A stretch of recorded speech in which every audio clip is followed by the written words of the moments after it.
Walmart teaming up with OpenAI to allow users to make purchases directly on ChatGPT.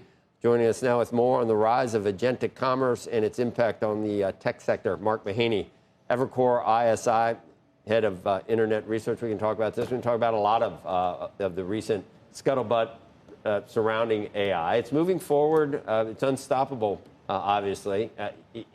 You can talk about the Walmart deal or just all the bubble talk. I think there's a bubble within bubble talk right now. There may be. What I'm really interested in is you had a slew of announcements just in the last 10 days. You had Expedia, Uber, Spotify, Booking.com, Walmart. They're all integrating with ChatGPT. What a sign of the times. And so it is emerging. It's still small. 800 million is still small. You've got 2 to 3 billion person assets with Google and with Meta.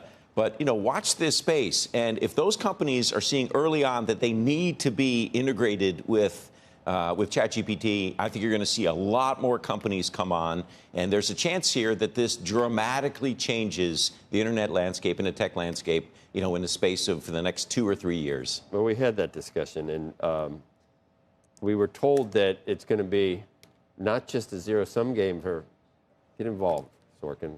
Work with me. I will be. On Uber, that suddenly Uber's ride-hailing business is going to double because they're on ChatGPT. Why isn't it just people going to ChatGPT instead of doing it the old way for Uber? Why will the companies that are maybe they need to be there to not lose business, but are they going to be able to add 20, 30, 40% to their business by just being on the AI? No, I think that's silly. No, but could it be? Who made that point? What's that dude's name? Well, remember the other day? No, but there could be incremental traffic. That's what's important. And he was at your book party. I saw him at your book party. You were arguing with him about what McKinsey guy. Oh, Michael Wolff. Yeah. Yeah.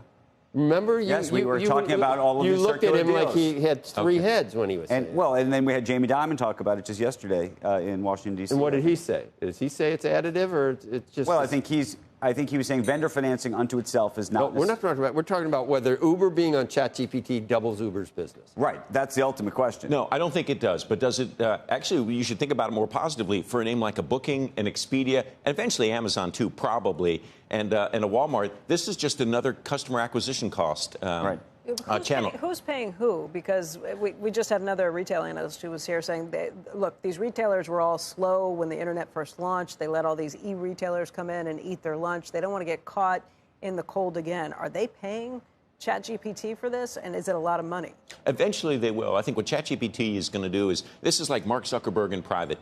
Build out the user base, build out the engagement, and charge them, but a lot later. I don't think they're going to really lean into monetization. This is just say, yeah, we want to be everywhere. Until they got 2 billion users, and I think that's when they'll start leaning into monetization. So that's still another year or two. If you were ChatGPT and you had unlimited access to capital, unlimited access to infrastructure, why would you try to screw anything up by trying to monetize now? Wait.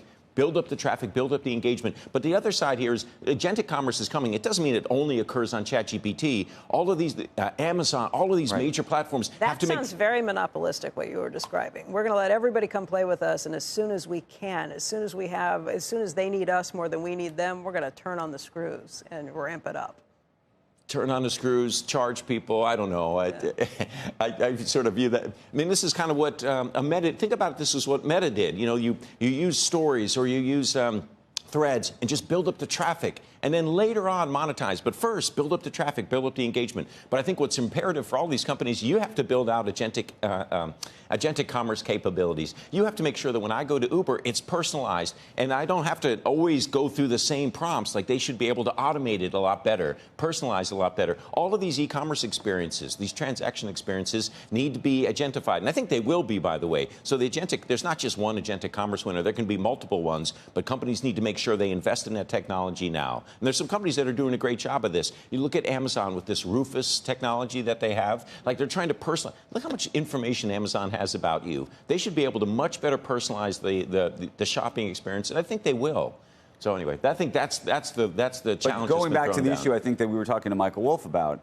Vendor financing, yes. No, we'll take the vendor financing piece out of that. We'll come back to that in a second. Just given that this is going to happen, how much can it grow the market for these players, or is it just a replacement? Oh, I'm sure there's some incremental growth. I'll just step back. Google grew the information, the search, the advertising economy over the last 20 years. Google made it bigger because it just made it more efficient for consumers and merchants and small businesses to meet up.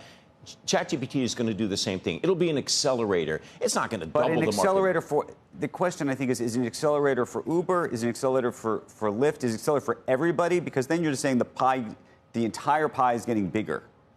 Companies, see what I'm saying? Yes, I do. Meaning, I assume you can either go to a restaurant and you can use OpenTable for that, or you could use, maybe DoorDash to bring you the food. Well, I'd use the internet analogy. If you didn't figure out how to service customers, how to interact with customers on the internet, you were going to lose market share. Right. I think the internet and agentic commerce and AI is going to increase the overall size of the market, but it's going to create a lot of winners and losers. Right. And the losers are going to be the companies that don't develop better offerings. It's like if you didn't have a website, eventually you got screwed. You're saying something different, though. You're saying that for Uber to maintain its market share, it's got to go on ChatGPT. It's not going to double its market share. It's just maybe Expedia, because people probably, if you could just do ChatGPT, get me an airline, or a hotel room, maybe that. I don't know. Well, then what Expedia has to do is make sure that people go to Expedia and they say, this is where I want to go, and this is my budget. Put together the package for me. And by the way, they're doing that. They have this product called Expedia Romy. Right. Priceline has something called Priceline Penny. All these companies have to create these agents. You need to create an agent in order to be successful.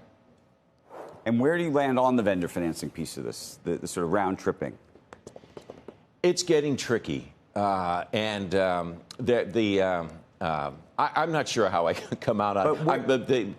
There's not red flags here, but there's some orange flags. And you better be careful about who you've set up your vendor financing deals with.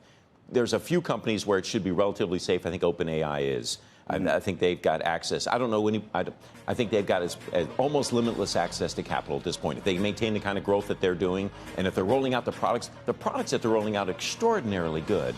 Soar 2, for example. Right. And we're going to have, I know Brad Gerstner's coming on in a little bit. I was just chatting with him. I mean, ChatGPT 6 is coming out before the end of the year, and I just think we're going to see these step function improvements in the product. If you do that and you're in the OpenAI ecosystem, you're okay in terms of vendor financing.